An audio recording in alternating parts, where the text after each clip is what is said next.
Okay, तो मैं एक रिवर्सल ट्रेड प्लेस कर रहा हूँ। अब एग्जैक्टली इस तरह से मैंने रिवर्सल ट्रेड प्लेस किया है, इसका एक रीज़न है। लेफ्ट साइड में आप देख सकते हो जो बायर्स कैंडल है वो लास्ट एक्सटर्नल कैंडल है, उसका लिक्विडिटी स्वीप किया है। इसका मतलब इस रेड कैंडल की क्लोजिंग पर एक लेवल है और कैंडल ने गैप अप किया है।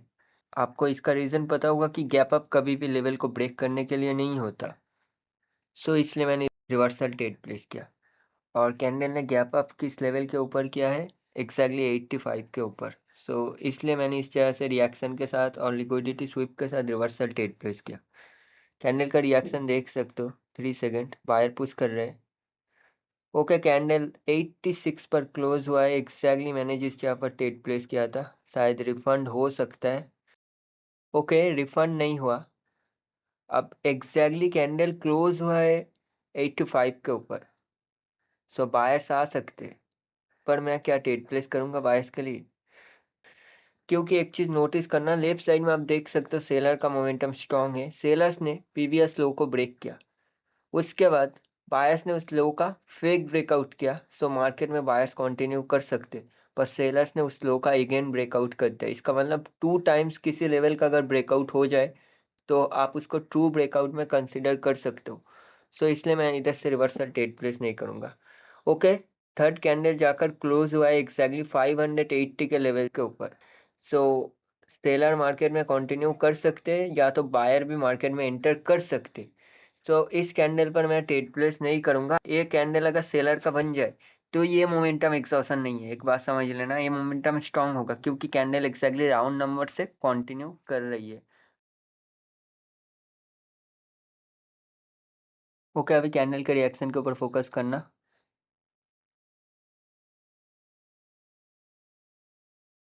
14 सेकेंड बायर कैंडल को पुश कर रहे हैं 560 के ऊपर रखने के लिए। देख सकते हो अभी बायर्स ने पुश किया 565 के ऊपर रखने के लिए, पर कैंडल ने फाइट विन कर लिया। अब एग्जैक्टली फाइट विन कर चुका है, पर एक्चुअली जो कैंडल में फाइट था वो 560 पर था। तो मुझे इस जगह पर एक सेलर्स का इंटरेस्ट आप बोल सकते हो वो चाहिए, क्योंकि देखो ये मोमेंटम काइंड ऑफ एक्सॉशन है।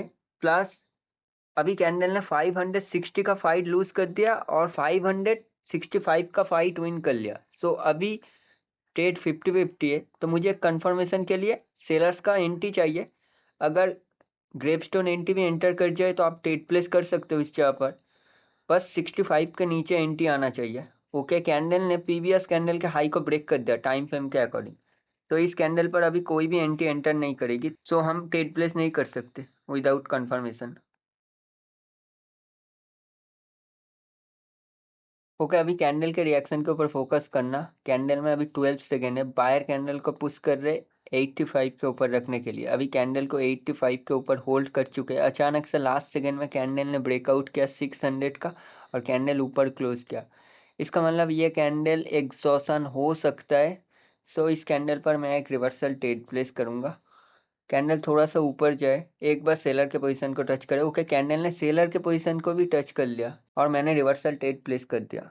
अब एग्जैक्टली बात को समझना है, पीवीएस जो बायर्स का कैंडल बना था वो कैंडल भी एक्सॉशन था, उससे पीवीएस कैंडल भी बायर के एक्सॉशन था। मार्केट में कंसिस्टेंटली 4 बायर्स का कैंडल बना जो सिंगल कैंडल है, काइंड ऑफ आप उसे एक्सॉशन बोल सकते हो। बायर्स ने कोई भी मोमेंटम क्रिएट नहीं किया। सो इस बार बायर्स ने मार्केट में एंटर किया स्ट्रांगली, पर लास्ट सेकेंड में कैंडल का रिएक्शन अब देख सकते हो कैंडल ने फेक ब्रेकआउट किया था। इसलिए मैंने रिएक्शन के अकॉर्डिंग इस जगह पर ट्रेड प्लेस किया पीवीएस स्टोरी को रीड करते हुए। अभी इस कैंडल का रिएक्शन देख सकते हो, कैंडल ने लास्ट सेकेंड में 580 को टच किया और कैंडल में एक झटके में एक रिजेक्शन एंटर किया। सो कैंडल बायर्स का बन सकता है अगर 580 को टच करे।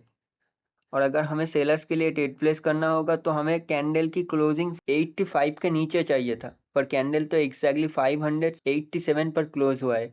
सो हम ट्रेड प्लेस नहीं कर सकते।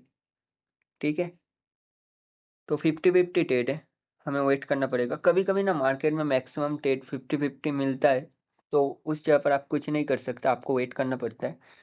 अभी करंट ग्रीन कैंडल के रिएक्शन के ऊपर फोकस करना। 14 सेकेंड बायर कैंडल को पुश कर रहे हैं 95 के ऊपर रखने के लिए। अभी कैंडल को एक्जैक्टली 600 के ऊपर रखने के लिए एक बार बायर्स ने ट्राई किया और सेलर कैंडल को पुश कर रहे हैं 95 के नीचे रखने के लिए।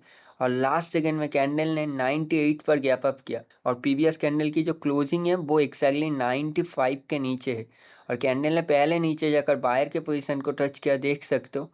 सो ये कैंडल बायर्स का बन सकता है और कैंडल में परफेक्ट टाइम फ्रेम के अकॉर्डिंग एंट्री एंटर किया 40 सेकंड पर, इसलिए मैंने इधर से ट्रेड प्लेस किया। अब रिएक्शन मैंने देखा, कैंडल ने फाइट विन किया, गैप भी कैंडल में बायर्स के अकॉर्डिंग हुआ और उसके बाद भी कैंडल में एंट्री एंटर किया, तभी मैंने ट्रेड प्लेस किया। अगर आप प्रीवियसली कंपेयर करोगे तो बायर्स का कैंडल स्ट्रॉन्ग था, अभी आप बोल सकते हो बायर का कैंडल वीक है, पर ये एक इंटरनल कैंडल है। सो अभी बायर कंटिन्यू कर सकते रिएक्शन के अकॉर्डिंग। सो इसलिए मैंने इधर से रिएक्शन के अकॉर्डिंग ट्रेड प्लेस किया। ओके, 8 सेकेंड सेलर कैंडल में स्ट्रांगली एंटर कर चुके हैं। कन्फर्मेशन के साथ मैंने ट्रेड प्लेस किया 3-4 कन्फर्मेशन पर, फिर भी कैंडल कंटिन्यू नहीं किया, रिवर्स कर गई। बात समझ पा रहे हो? सो श्योर ट्रेड लॉस हो सकता है, कोई गारंटी नहीं है, पर आपको उसके बाद भी एक परफेक्ट ट्रेड फाइंड करना आना चाहिए। अगर वो आपको पता नहीं है तो आप कभी सर्वाइव नहीं कर पाओगे मार्केट में, सिंपली बता रहा हूँ। अभी इस कैंडल के ऊपर फोकस करना है, देख सकते हो बायर्स को रिटेस्टमेंट बनाकर सेलर्स ने कंटिन्यू साइन दिया है। आप मार्केट में बोल सकते हो 4 कैंडल के अंदर एक एम की फॉर्मेशन हो चुका है, मार्केट का डायरेक्शन डाउन है, पीबीएस लो को ब्रेक करना। सो अभी हम सेलर्स कैंडल के रिएक्शन के ऊपर फोकस करेंगे। 14 सेकंड बायर कैंडल को पुश कर रहे हैं 70 का ऊपर रखने के लिए, सेलर कैंडल को पुश कर रहे हैं 70 के नीचे रखने के लिए और लास्ट में कैंडल 70 के ऊपर रखने की कोशिश, सेलर 69 पर रखने की कोशिश और लास्ट में कैंडल को 69 पर रखा गया। एक बार कैंडल ऊपर टच करे, ओके ऊपर टच कर लिया, मैंने 75 के ऊपर से ट्रेड प्लेस किया। अब एग्जैक्टली पीवीएस कैंडल ने फाइट विन किया, देख सकते हो प्रीवियसली सेलर का मोमेंटम आप बोल सकते हो वो एक्सॉशन है, उसके बाद बायर्स का भी एक एक्सॉशन कैंडल एंटर किया, उसके बाद मार्केट में स्टक जोन क्रिएट हुआ। पर प्रीवियसली अगर आप स्टोरी को फाइंड करोगे तो प्रीवियसली सेलर वीक से स्ट्रांग है। सो इसलिए कैंडल ने फाइट भी विन किया, तो इसलिए मैंने रिएक्शन के साथ कंफर्मेशन को ऐड करते हुए इस कैंडल पर एमटीजी ट्रेड प्लेस किया।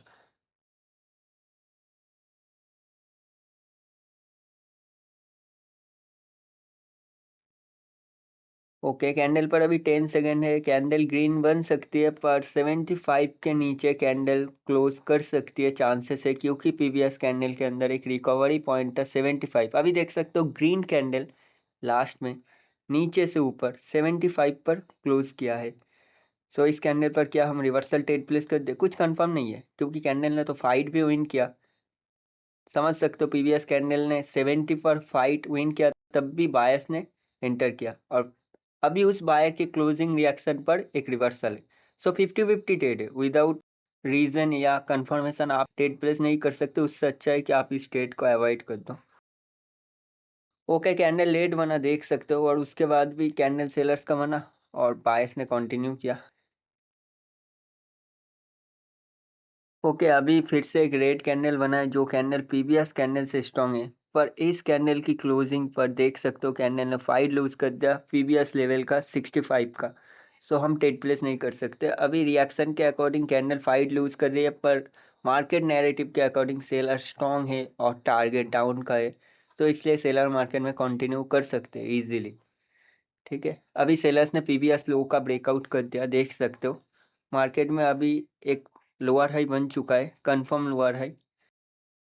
अभी बायर्स अगर मार्केट में पीबीएस लोअर लो का फेक ब्रेकआउट करेंगे तो मार्केट का टारगेट लोअर हाई तक कंटिन्यू करना होगा। अभी इस कैंडल के रिएक्शन के ऊपर फोकस करना। 14 सेकंड बायर कैंडल को पुश कर रहे हैं 55 के ऊपर रखने के लिए, सेलर कैंडल को पुश कर रहे हैं 555 के नीचे रखने के लिए, सिंपली फाइट चलिए 55 का और कैंडल देख सकते हो 53 पर क्लोज कर चुकी है और एग्जैक्टली उधर होल्ड किया और लास्ट में उधर ही क्लोज हुआ 53 पर। सो इसलिए मैंने इधर से रिवर्सल ट्रेड प्लेस कर दिया। वो जो लेवल है ना, वो एग्जैक्टली देख सकते हो पीबीएस लोअर लो का भी लेवल है, तो इस जगह पर रिवर्सल एंटर कर सकता है और कैंडल रेड बन सकता है। सो इसलिए मैंने इधर से ट्रेड प्लेस किया और अगर इधर से बायस कंटिन्यू कर गए मार्केट में, सो बायस कंटिन्यू कर सकते हैं कहाँ तक? लोअर हाई तक। ये कोई वीकनेस नहीं होगा, ये सिंपली स्ट्रांगनेस होगा। ओके, कैंडल में 14 सेकंड में स्ट्रॉन्ग सेलर्स ने एंटर किया, देख सकते हो, और कैंडल सेलर्स की बन सकती है। ठीक है, अभी इस कैंडल के रिएक्शन के ऊपर फोकस करना। बायर कैंडल को लास्ट में 45 के ऊपर रखने की कोशिश, और कैंडल ने एग्जैक्टली गैप डाउन किया है 46 पर। सो कैंडल में जो गैप लगा है ना, ये फॉल्स गैप है, क्योंकि सेलर को गैप कहाँ पर लगाना चाहिए था? 44 पर, 45 के नीचे। पर कैंडल में तो गैप डाउन 45 के ऊपर हुआ है। सो ये कैंडल रिवर्स कर सकती है और आप इस पर बायस का ट्रेड प्लेस कर सकते हो। पर अगर मैं आपको सजेस्ट करूँ तो मार्केट नैरेटिव के अकॉर्डिंग आपको इधर ट्रेड प्लेस नहीं करना चाहिए, क्योंकि मार्केट में सेलर्स ने कंटिन्यू साइन प्रोवाइड किया है। सो सेलर्स कंटिन्यू कर सकते हैं और ऑलरेडी मार्केट में डाउन ट्रेंड है। सेलर्स मार्केट को डोमिनेट करते हुए नीचे की तरफ कंटिन्यू कर सकते हैं और सेलर्स मार्केट में स्ट्रांग है। देख सकते हो कंसेक्यूटिव प्रीवियस कैंडल से सेलर्स का जो करंट कैंडल बन रहा है वो कैंडल स्ट्रांग है। सो आप इस जगह पर रिवर्सल ट्रेड प्लेस नहीं कर सकते। अगर आपको बायस के लिए ट्रेड प्लेस करना है तो बायस के पोजीशन से ट्रेड प्लेस करना पड़ेगा। पर देख सकते हो प्रीवियस कैंडल ने कोई भी बायर के पोजीशन को ही टच नहीं किया। अभी कैंडल पर 20 सेकेंड है, इस कैंडल के रिएक्शन के ऊपर फोकस करना। बायर्स 67 पर होल्ड कर चुके हैं, सेलर्स ने एक बार 65 पर रखने की कोशिश किया, बायर्स ने 65 से रिकवरी किया और कैंडल अभी 67 पर होल्ड कर चुके हैं और लास्ट में उधर ही क्लोज किया। सो अभी ये कैंडल अगर एक बार 65 को टच करे तो मैं बायर्स के लिए ट्रेड प्लेस कर दूंगा, क्योंकि मार्केट का टारगेट अभी ऊपर है तो बायर्स कंटिन्यू कर सकते। और कैंडल ने 65 को कभी टच नहीं किया और कैंडल में टाइम निकल चुका है ट्रेड प्लेस करने का, और कैंडल पहले ऊपर जाकर बहुत सारे सेलर्स के पोजीशन को टच कर लिया। मार्केट में अभी 4 कैंडल के अंदर डब्ल्यू बना है, तो इसका मतलब ये नहीं है कि नेक्स्ट कैंडल बायर का बन जाए। हमें रिएक्शन के साथ ट्रेड प्लेस करना होगा। 9 सेकेंड है, देख सकते हो सेलर प्रेशर कर रहे हैं कैंडल पर 570 का नीचे रखने के लिए, और लास्ट सेकेंड में कैंडल शायद डोजी बन सकते हैं और कैंडल डोजी बना। सो मैं इस कैंडल पर एक बायस के लिए ट्रेड प्लेस कर दूंगा। अब डोजी प्रिडिक्शन जो होता है ना, वो कैंडल में एक्चुअली रिएक्शन के अकॉर्डिंग होता है। एक बात समझना है, डोजी प्रिडिक्शन रिएक्शन के साथ होता है, उसमें हम मार्केट नैरेटिव रीड नहीं करते। अगर आपको रिएक्शन समझ आता है तो आप डोजी प्रिडिक्ट कर सकते हो, और वो भी रियल पेयर पर। यूएसटी जेपीवाई रियल पेयर है, कोई ओटीसी नहीं है। अगर ये मार्केट ओटीसी होता तो मैं डोजी प्रिडिक्ट नहीं करता। और एक बात बता देता हूँ, अभी मार्केट का टारगेट 590 तक कंटिन्यू करना है। एक चीज समझना है, लेफ्ट साइड में लोअर लो का ब्रेकआउट हुआ, बायर्स ने रिटेस्ट किया, सेलर्स ने कंटिन्यू साइन प्रोवाइड किया। सेलर मार्केट में कंटिन्यू कर सकते थे और बहुत सारे रिटेल ट्रेडर ने उधर से कंटिन्यू का ट्रेड प्लेस किया। उसके बाद मार्केट ने इंड्यूस किया और नेक्स्ट एक बायर कैंडल फॉर्म कर दिया। इसका मतलब अभी मार्केट उन रिटेल ट्रेडर्स को टैप कर चुके हैं और मार्केट में अभी एक 4 कैंडल के अंदर डब्ल्यू का फॉर्मेशन हुआ है। और जो सेलर्स ने उस कैंडल पर एंटर किया कंटिन्यू करने के लिए फॉरेक्स में, उनका स्टॉप लॉस कहाँ पर है? स्कैल्पर्स, आप ऑब्वियसली बोल सकते हो 590 के ऊपर। तो मार्केट का टारगेट 590 के ऊपर कंटिन्यू करना है। तो इस तरीके से आप लिटिल बिट टारगेट भी फाइंड कर सकते हो, इसमें हेल्प होता है बाइनरी में ट्रेड करने के लिए।